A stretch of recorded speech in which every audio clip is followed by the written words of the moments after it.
ළමයි හම්බුනෑන් පස්සේ ගෑණිගේ මූණ සම්පූර්ණයෙන් අමතක වුණා.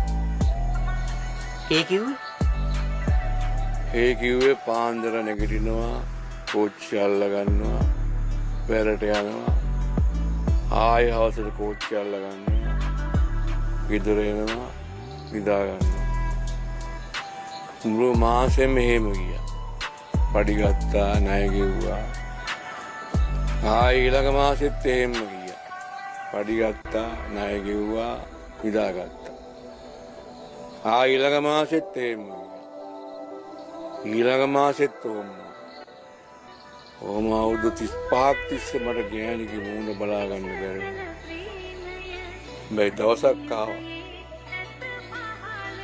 මං එක දිගට දවස් 3ක් බලන් හිටියා. දවස් 3ක්. එහෙම බලන් ඉන්නකොට තමයි මට තේරුනේ